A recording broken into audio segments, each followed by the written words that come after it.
Hey everybody, this is Emar Sopertut, and this is another edition of our Sports Inquirer Musings. We just recorded a show previewing the NFL Draft. Make sure you check it out.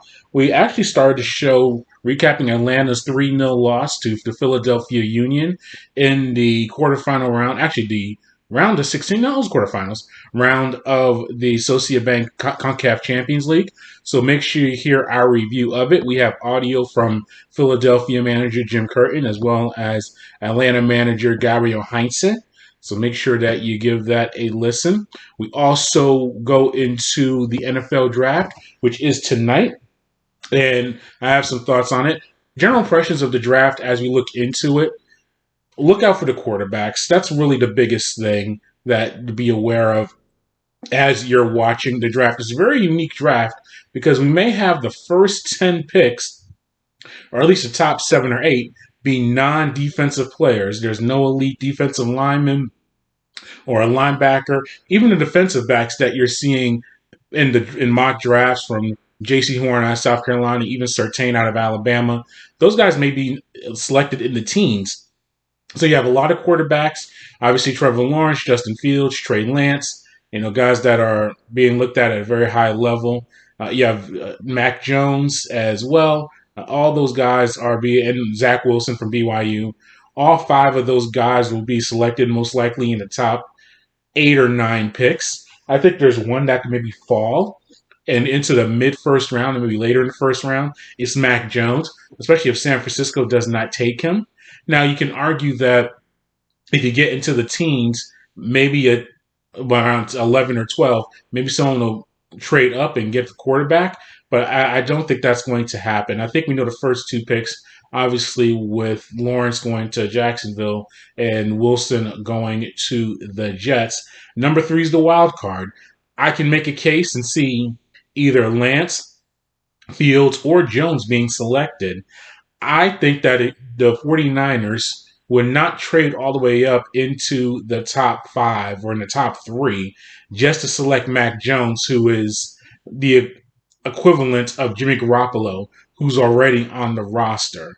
And I think that you go for a Lance or a Justin Fields, who gives you more athleticism, more arm talent at the quarterback spot to really elevate Shanahan's offense than taking Mac Jones, who I think similar as a clone to Garoppolo.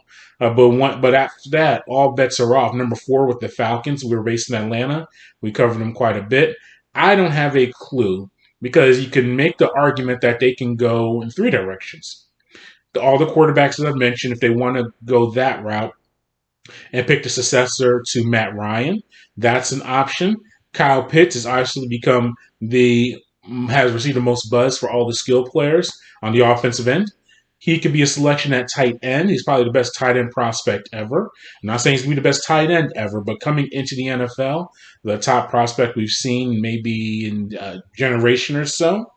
I can make the argument as well for offensive linemen. You can never have enough O-linemen, and Sewell and Slater, the linemen from Oregon and Northwestern respectively, I think they could be a possibility there as well. But I think that if Fields is available, I think they take Justin Fields. If Fields or Lance, I think they won't take Mac Jones. I will say that. But I think that if Fields is gone, if the 49ers take him, I can see a Trey Lance. If the Lance is taken by 49ers, or if a Field, I can see Lance or Fields. That's what I'm trying to say.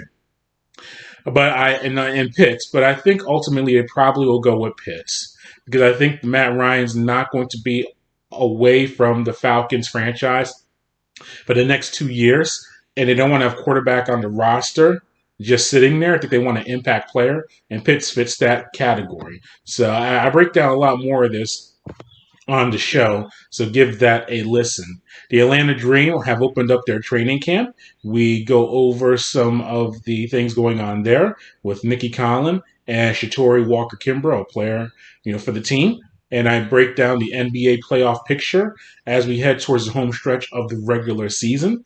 And lastly, I went over what I'm watching on Netflix. I gave high thumbs up and praise to Thunder Force and The Circle, the reality TV show on Netflix, gave a thumbs up and thumbs down to Stowaway. And I break down why I did not care too much, for that movie. So make sure you go to the show and find it on all of the available platforms, like you're watching me here, or on your audio content.